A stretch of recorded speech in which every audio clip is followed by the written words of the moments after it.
Come on by and have a bite at the Crossroad Diner, the place where your spirit goes when it might be time to change direction.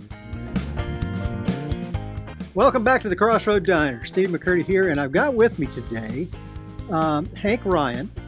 Hank has a past and a history in theater, and he's recently gotten a job here in Valdosta, Georgia, at Valdosta State University. And Hank, tell us what that job is.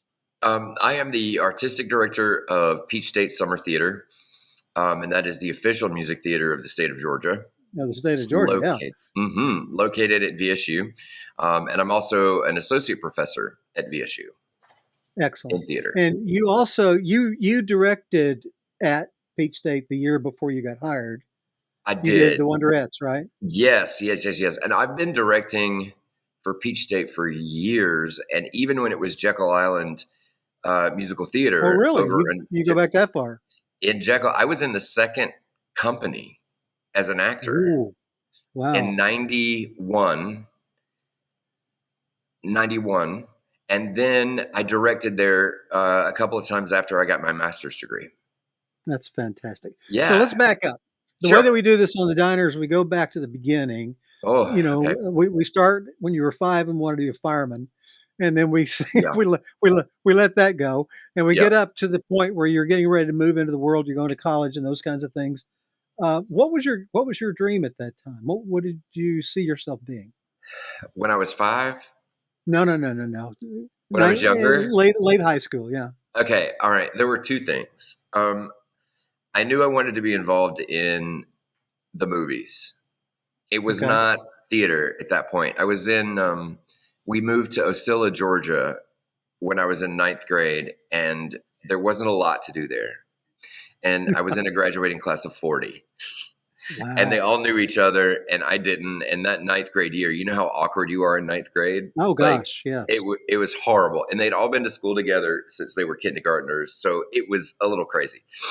Yeah. So I had this book by Leonard Maltin, and it had every single movie known to man in it with little blurbs and little directed by and running times. And I memorized it. Like, I have it. Wow. I still know. Sometimes if people ask me today about a movie, I can tell you the running time, the director, I memorized. So this was a passion. Oh my gosh, like big. And I would beg my mother to take me to every movie that came out. And, I was a big fan of Spielberg, of course. Jaws is still hands down my favorite movie. You can see the big poster back there. Oh, yeah. That's an original Subway poster that my mother gave me for Christmas one year. That's so anyway, wonderful.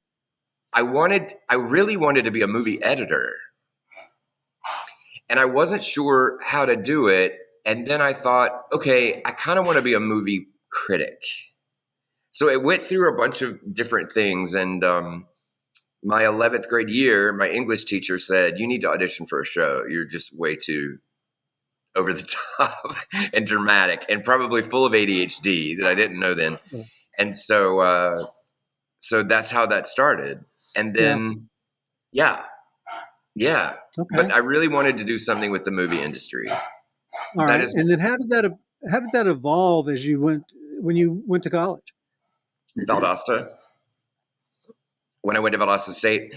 I was in a one-act production my senior year, and someone from South Georgia College in Douglas was there adjudicating it.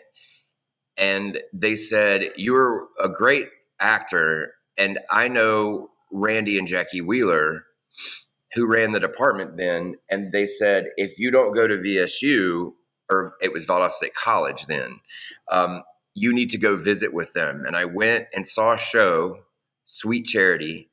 And I said, okay, I want to do this. And to my parents' horror, by the way. Mm-hmm. Yeah.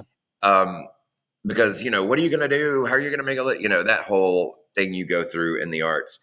And I got there my freshman year. I was so scared, and I didn't know what I was doing. And, but I jumped off the cliff, honestly, and I haven't really looked back.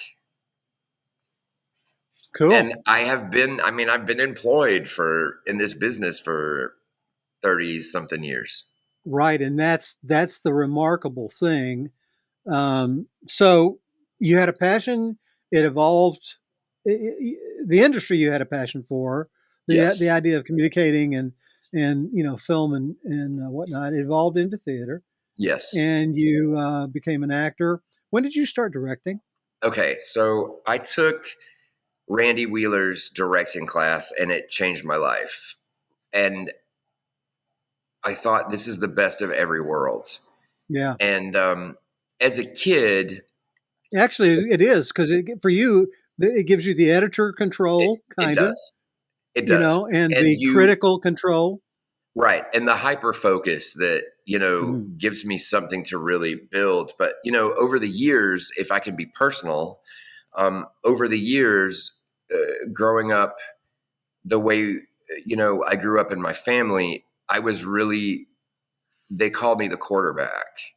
Mm, I took care of everyone and I sure. directed everyone in a way where I was Switzerland and I squashed fights and I, you know, helped direct everything. And, one time somebody said, it's no wonder you're a director.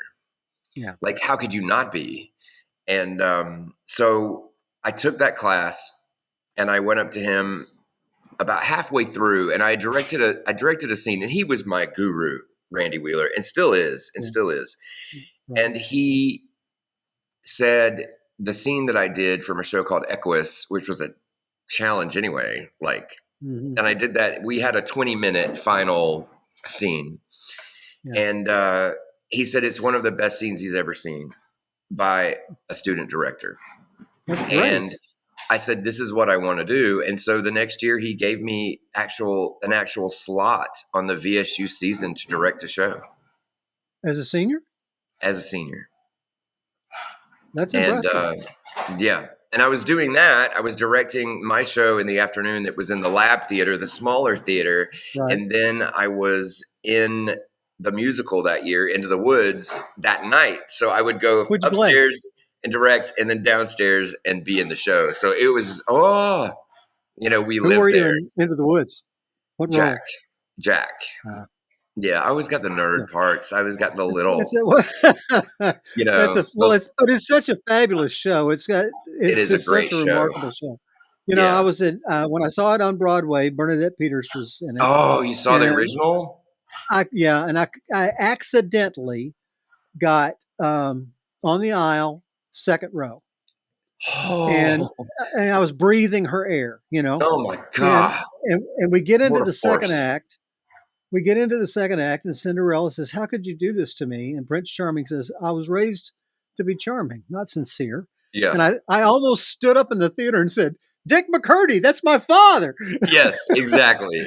God, One of that the is such great a good show. lines of all time. It really Oh, is. it And was, I remember seeing it, people just fell out.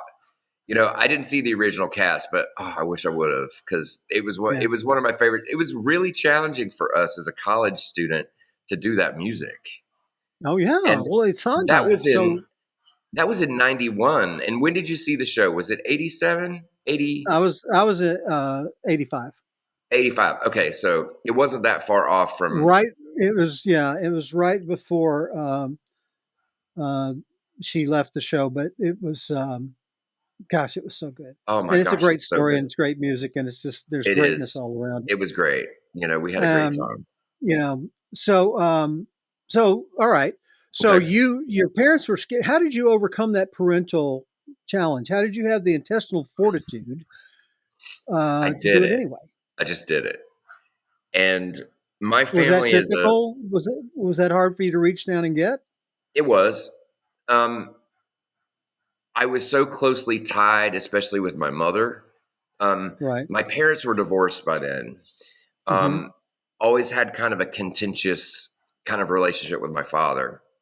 But my father came from a hierarchy. I'm the fourth, actually, from a hierarchy of a furniture manufacturing business. So my great grandfather started. They started in doing verandas for people's backyard and used cypress. There was a cypress mill across from the factory, Okay. and then he decided that what does someone have more than one in every house? And that was a bedroom. So then they decided to reform to a bedroom manufacturing company. And when I was growing up, we were in, they made beds for Marriott's. Then Rooms to Go came. I mean, it was a really big business, and I had to work there every summer. So one year we'd work in finishing, the next year we'd work in lumber production, the next year we'd work in lumber counting. I mean, my brother still does it, actually, and he went to school. So when it came to set design and construction, you knew your way around a hammer. Well, and that's the thing that people get blown away with is that, if you ask me, I can go on that set and I can do whatever you want. And, I can measure and design. I mean, we went through every process. We started in the back and worked our way forward to the front office and had to do sales. Every summer we started in the back. The next summer we worked up to finishing. The next summer we worked up to construction, design, blah, blah, blah. My grandfather was not enthused, but he knew in his heart, he was a very imposing man. He knew that I wasn't going to do it. I mean, he could tell. Yeah. And so it kind of rested on my brother. But he knew I had no interest in that. And I did it. I worked in the summers to make them happy and get the pat on the back, really. Sure. And I loved it. And I loved it. And I loved the people. But I don't. And this is about 30 minutes east of St. Augustine, Florida. Oh. In a little town called Palatka. I thought 30 minutes east of St. Augustine was the middle of the ocean. Yeah. Well, west. West. Better. See, okay. I can't direct, really. I can't direct my life. I can direct it on the right. You know, the thing about the directing is when I give people directions that I say left and right, I give them stage direction, which is the opposite. Right. And it drives people crazy. Because if you're in the theater, your left and your right are different from their perspective. So I'm not. So anyway, so they were fine. They once they came and saw a show, once I was cast, once I started doing stuff, I think they were okay. They were always worried though. Yeah. Well, they don't understand that world, and they loved you and didn't want you to, have challenges that you couldn't meet. No, they did not. They didn't love you? They did. I was different. Well, you still are different, but I can't say they didn't love me. They loved me. I mean, they did. They didn't get you though. There was a lot of love there, but it was dysfunctional family. But you're making my point. They had the world organized in a way that you didn't fit into, so they could not see your path. No, because their world didn't have that path in it. No, it didn't. It didn't. You just decided you were going to fade the heat with your parents. You're going to major in drama, and they were just going to have to deal with that, right? I think so. Steve, I will tell you honestly, I don't ever remember asking their permission. I just said, this is what I want to do. Right. But you said they didn't like it and they were scared, so they expressed something to you. Yeah, they didn't like it. They did say stuff. How are you going to get employed? How are you going to whatever? But I just told them, have faith. I can make this work. Wow. Pulled the faith word. Wow. I did. And I said, I can make this work. I can make this work. And I think they've known through the years, they've known that my stick-to-itiveness is something that it's better to just back off and let me follow my face. Well, and apparently you have faith in yourself and in what you knew for yourself. Yeah. Don't make that face. You just... I did. I wish I was more... Back then, it was a little bit more difficult to walk the tightrope than it is now. I still tell my kids today, my kids being my students, I still tell them every day, I'll say, if you don't take an educated risk a day, you're really not living enough. And if you're not doing something that scares you every now and then, you're not living the fullest. An educated risk is something that's important. Unpack that a bit. What Yeah. is an educated risk? An educated risk is if you're scared of something or something intimidates you, figure out why. I'll give you an example. I was the artistic director at a theater in Melbourne, Florida, and I was trying to do a lot of changes there and successfully did. And I was in tech for Ain't Misbehaving, and I was thinking of shows that haven't been done. And I said, oh my gosh, there's this show called Crybaby that I saw on Broadway, a musical by David Haverbaum and Adam Schlesinger. And it wasn't great. But I thought I knew how to get my head in it. But no one had bought the rights. No company had the rights. And sometimes that happens with a flop. Like was it off Broadway? It was on Broadway. On Broadway, but it didn't have a publisher. It did not have they have a bidding war once a show opens, and the publishing companies decide what they want to pick up. So if you have Waitress, right, let's say a show on Broadway now, you have Waitress, then the royalty houses come, they have a bidding war. It was not picked up. I think it was based on a John Waters movie, and I think they thought after the success of Hairspray that they would have another kind of hit. But Crybaby is a little bit more edgy, whereas Hairspray is a little more family friendly. So in any event, I went on a search to figure out who I could contact. And so I finally contacted CAA in Los Angeles, just a blind call. And I said, my name is Hank Ryan, and I'm an artistic director at a theater, and I'm interested in talking to Adam Schlesinger, the composer. Through social media, I had seen him, and he looked very accessible and very nice. So finally, after 2 calls, he called me back. And he said, you want this? And I said, yes, sir. And then, I don't know, a week later, I get 12 UPS boxes full of handwritten notes and different music and different. So I spent another year putting it back together and then putting it on our season. And I directed it. And they came and saw it. Sure. And it created another renewed interest. Music Theater International bought the rights on the spot. They had a revival. It never had a cast recording. So the original cast came back together and made a recording. They did a reunion concert at Studio 54 in New York City.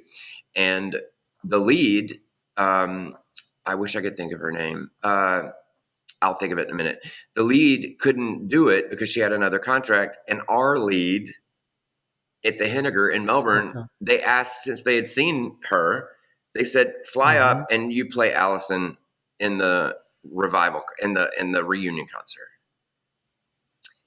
That led me to the authors of The Witches of Eastwick, which is actually a musical. MTI had the rights, but they weren't happy with it. So I did that. I did the same thing with that show a little bit. And then Disney called and said, can you be a test trial for Hunchback of Notre Dame and see what it's like if it can work in a smaller house? And I did. So, I mean, here's the thing. You sit there and you think, oh, I'm never going to call them, blah, blah, blah, blah, blah. No's are cheap. You know that. Yeses are the ones that are expensive. Yeah. And the yeses are more valuable to me. This is a tangent here, but have you ever done Seven Brides? No. It's great. I love Seven Brides.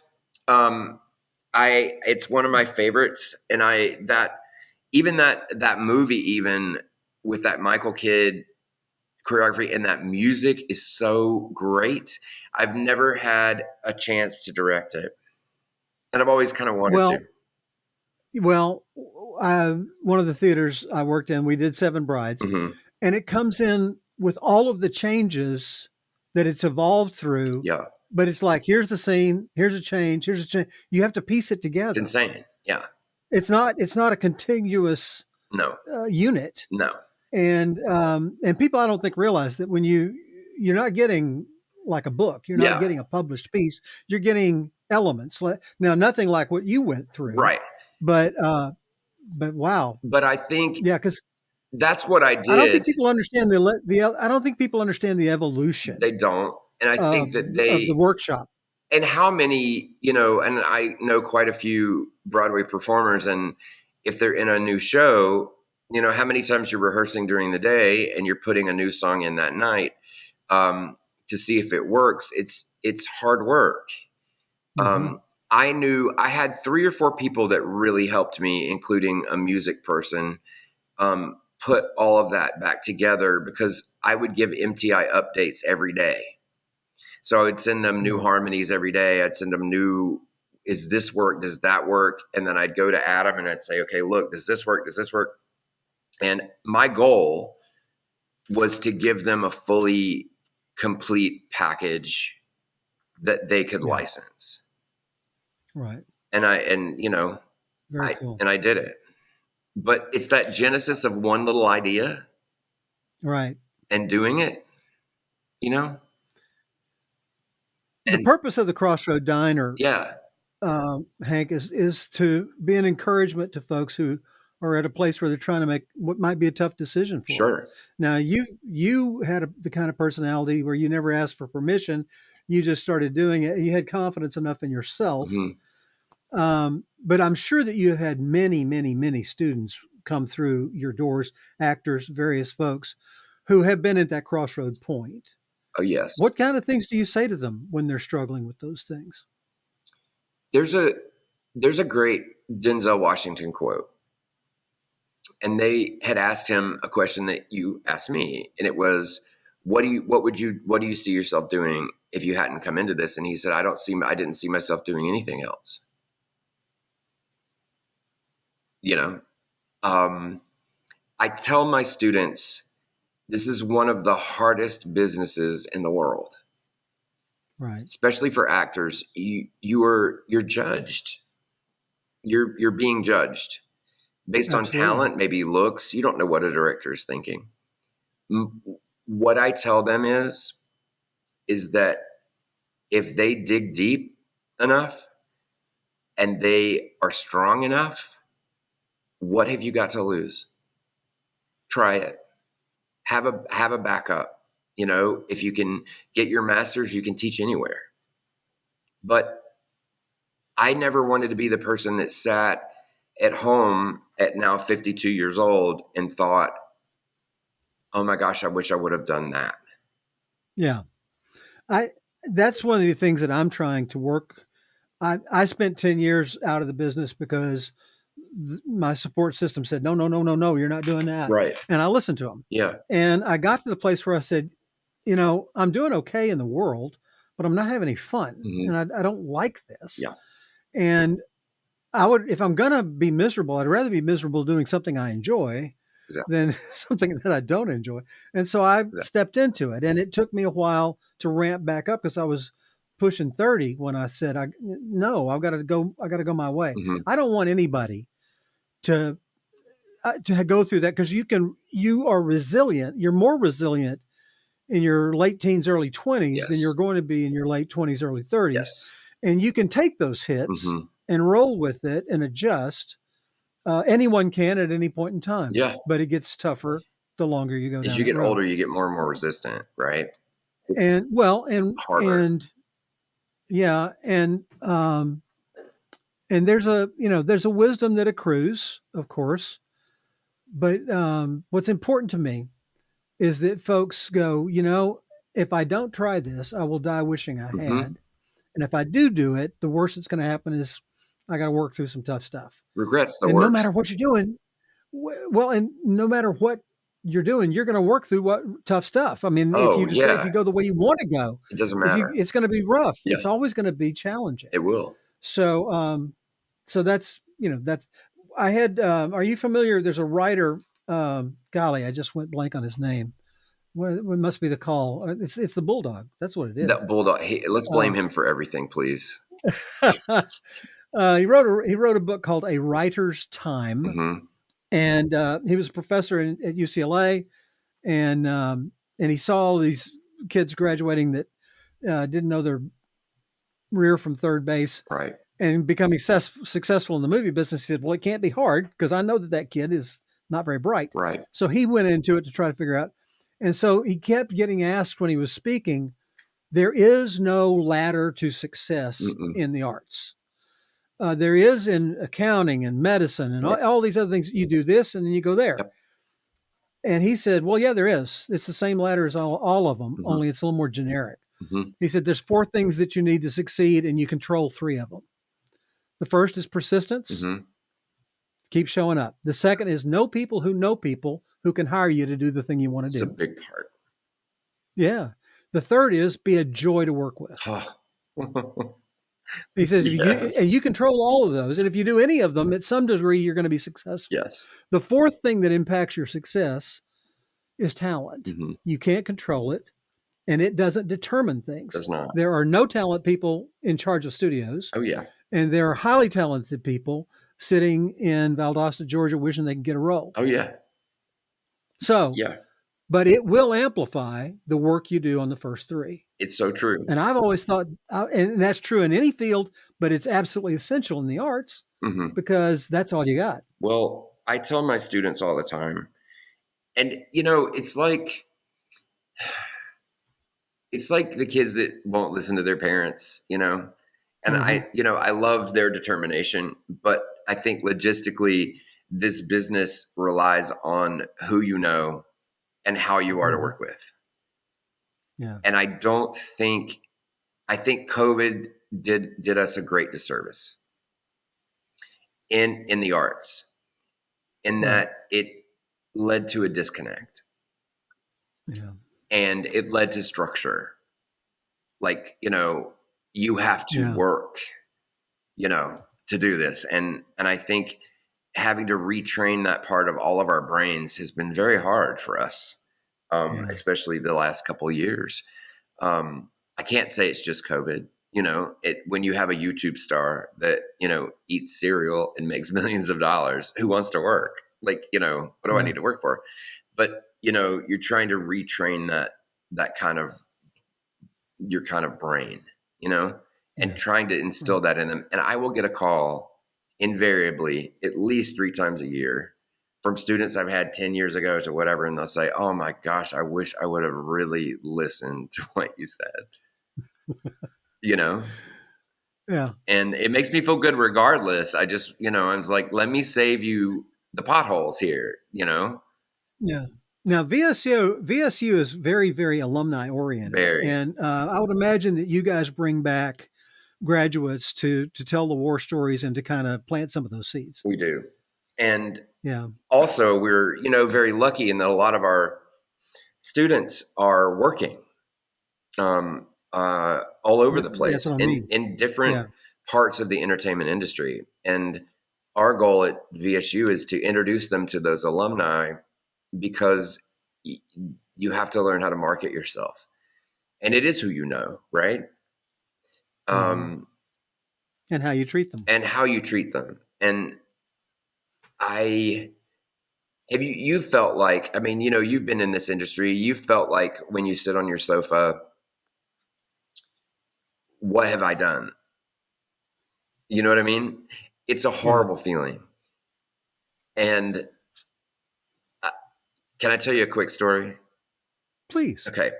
So this summer we had just opened Sister Act, and we had done 3, and I directed 2 of them, which I should never do again.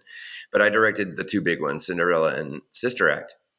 Right after Sister Act opened, thank goodness it had opened, we all came down with COVID.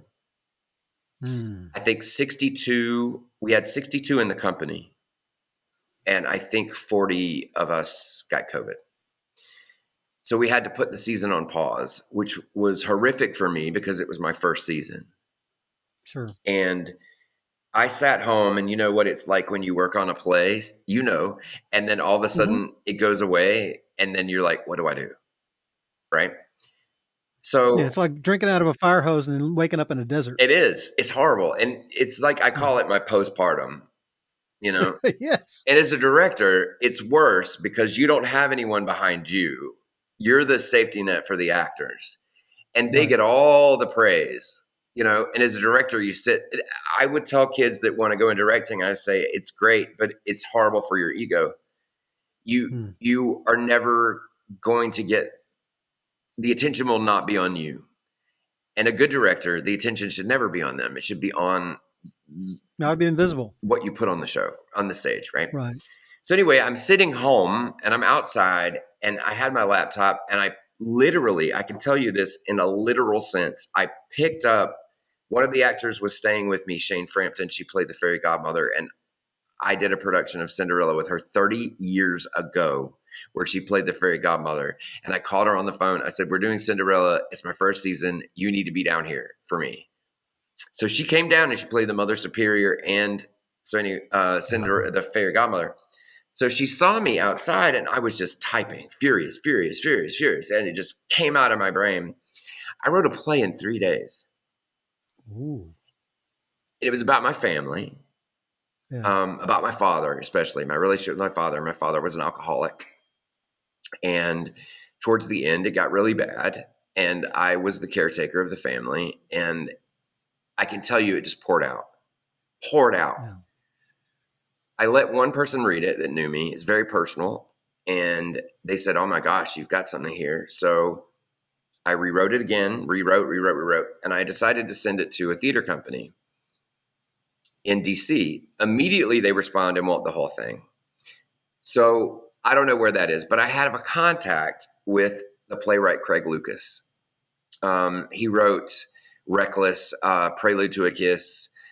He wrote the book to Light in the Piazza, and I only vaguely knew him. Vague, like from grad school, like vague. And I sent him an email, just like Adam Schlesinger, and I said, will you read this? He read it. He has set up Zoom calls with me. He doesn't have to do this. He wants it to be great. He wants me to continue to work on it.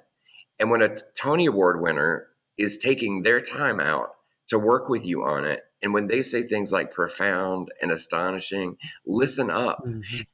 That is one email. That's, you know, what I'm saying. So I have a feeling, and knock, and I will let you know, but it looks like it's going to have a 2-week tryout to dip the toe in the water off Broadway in May. Oh, wonderful. That's great. And I wrote it June 15th, and it's October now. How many months? 3, 4 months? Yes, 4 or 5. But haven't you found that to be true, though, particularly in this industry? Yeah. We all want the work that we do to be recognized and valuable and life-changing. Absolutely. And so we do. When we have a colleague that's been down that road, they're wanting good stuff to come up too. They don't want to produce every show that's in America, but they want all of the ones that are produced to elevate the craft. Yeah. So I've always found those folks to be very generous, and you know, the story that you told the story better than I am. What have you got to lose, right? Like, well, that's true. They could always say, you hope that you don't already have. Yeah. Well, you hope that there are people that say, okay, that's absolute. I never thought I would ever write a play in my entire life. And at 52 years old, it just sprang out. And I said, okay, I need to listen to myself. Yeah. There might be something here. And when I tell that story to my kids, they're like, but you're a director. And I said, I know. No. You're a storyteller. Yeah. I said, I didn't know this either. And I said, but you know, all those years of reading scripts and story structure and blah, blah, blah, blah, blah, you know, Sister Act this summer was my 101st production I directed. Wow. So that's a lot of scripts. And I got stuck doing musical comedy, but I love drama. Like, I want to do an O'Neill. I want to do Miller. Those are the ones that I love that you can sink your teeth into. But what I'm saying, I think, and I tell the kids all the time, is you never know what's in your brain. And if you feel something, go for it. If it's an educated risk, if it's something that you want, go get it. Go get it. Who knew 4 months ago, and I was in the middle of directing Sister Act, that, 3 or 4 days later, I would have written a play. And God knows that fact that it's out, that people have read it and have responded to it. And want to produce it. And want to produce it. Yeah, they want to put. It's crazy. They want to put crazy. it on TV. Big deal. It's a big deal. You know what I'm saying? Give us some parting condensed. You just did a great summary, but you got a freshman walks in the door. He wants to be an actor. Yep. He's got some gifts. He's got timing. He's got a sense of the thing, but he doesn't know what he doesn't know. Yeah. And he knows that he doesn't know that. Yes. And he's going, okay, I want to try this. I want to do this. What are the words that you say that give him enough self-confidence to keep trying? Do it. Take just, how do I put this? You know what? It's hard to say out of context because it happens so organically when I have I know. When I have a student like that. Well, maybe it's an unfair question. No, but it's a valid question. It's letting them know that I'm their safety net. Right. And that you can play. And I will guide you. Yeah. But play is important. Well, not only play, but also take the risk of being wrong. Here. Big time. In this environment. Big time. You know what I say all the time? One of my director tricks is when something's not working, you have an actor that plays an angry scene and they want to go, and I always say, okay, now do the opposite. Yeah. And it becomes down here and it's blah, blah, blah. And it's laser focused. And they go, wow. And I said, see, sometimes your first instinct, you're not digging deep enough. And if you play the opposite, you turn it on itself. How does it go how does it feel like that? There's a lot more power in quiet and subtlety sometimes. Right. But whether we use that or not, it shows them the scale to do. But you need to have a range. Yeah. I was in a show, one of those shows that I did when I finally got back on stage. Yeah. And there was this very poignant moment, and I played it pretty well. And we got to the end of the rehearsal, and the crew applauded. And the director came over and sat down with me because I was right on the edge of tears. I was just, tears was coming down. I was very proud of it. And she said, "That was really beautiful. That was really powerful. And I will tell you that if you cry, the audience won't have to." And I hated her guts. Oh, of course you did. But I knew she was right. Of course you did. I knew she was right. And so I spent that whole run with him fighting to not cry. Yep. And people just loved it. And it felt better. It did, it doesn't felt it? richer. It did. It felt so, I mean, it brought that visceral energy as if it were happening. Yes. As if it were real. Yes. I remember directing The Color Purple. No. And the Celie, who played Celie, she had had some trauma and abuse in her life, and it was very hard for her to tap into and whatever. And she would always cry really quick. And I said, fight it. Fight it. You don't cry. She's not a crier. She hasn't lived this long to become a crier. And then she gets to that big part in Act 2 where everything goes out. And I just walked over to her and I said, you have permission now. Just this one time, you show your vulnerability. And it blew her performance just went because it's bottling all that up. And a director can see it, right? Yeah. You can't necessarily see it, but as a director, you have to trust them to be the eyes that guide you towards the perfect thing. And that's why directing is so hard sometimes, because you and I have probably worked with a lot of people who are director is dictator. Yeah. Oh yeah. They alienate a cast. They're only going to get. And they're traffic cops. You walk over here. Go. I'm not interested in that. I'm not interested in that. I'm interested in making those actors feel it's a puppet show with flesh, and you don't need it. And Ron Howard says, once he became a director, he realized that everything he ever directed would break his heart at some point. Mm-hmm. And I think you spoke to that earlier Yeah. on, because you are so intimately entwined with the story that you're telling. I want to congratulate you. Yeah. On your guns, sticking to them. Yeah. And this incredible career that's evolved that you did not plan, that evolved, and you went with it and responded as the serves came your way, you volleyed them back. You do. And I think that's our lesson here. You know, ride the wave. Don't fight the wave. Yeah. If you fight the wave, you're never going to win. Just ride it out. And don't worry about falling off the board. No. There's another wave. No. And if you get back up, you get back up. But if you fight the tide, really, you're never going to win. Right. So just ride it. Because listen, if I didn't ride that wave, I thought I wanted to be an actor. I was a lousy one. I mean, I was all right, but I wasn't great. But when I found directing by accident, because I had to take the class, it was like, kaboom. I would have never have known that had I been blocked off. Right? I had a very good friend. I'm going to show my age here. I have a very good friend who was learning to ski and became a very good skier. Yeah. And his coach was Spider Savage, who was an Olympian.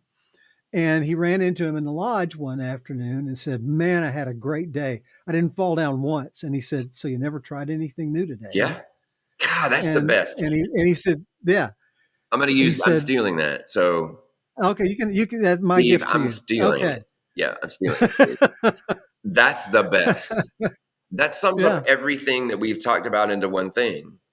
You know. Yeah. So you didn't do anything new. Okay. Yeah. Brilliance. Okay, stealing it. Yeah. Okay, it's all yours. I'll give you credit, but I'm stealing it. For the first 5 or 6 times, because nobody's going to know who Steve McCurdy is. No, but I got you. Don't agree with me. They will know you. They're going to know you from this. I have a feeling. Listen, one thing I've noticed about you, we've only met a couple times, is that you have a passion for everything you do, and passion for what you do is infectious, and people feel that real passion coming from you. And I think what you set your mind to is going to be successful. Thank you. I think that. Thank you. You know. Well, on that happy complimentary note, let's wrap it up. Sure. From Valdosta, Georgia, from Valdosta State University, come see Peach State Summer Theater, the musical theater of Georgia, and it's going to be under. Hank will probably direct one or more, but the whole project is his to underscore, and he's also doing classes here. So, and as you walk into this. This wrap up for this week at the Crossroad Diner, Hank's advice is Nike. Just do it. Thanks for being on the Diner. Thank you so much, Steve. See you next time. Okay. Bye. Come on by and have a bite at the Crossroad Diner, the place where your spirit goes when it might be time to change direction. If you know somebody who might be at a crossroad, hook them up with the Crossroad Diner and give us a like and please subscribe. It helps us grow and get the word out to others. See you next time.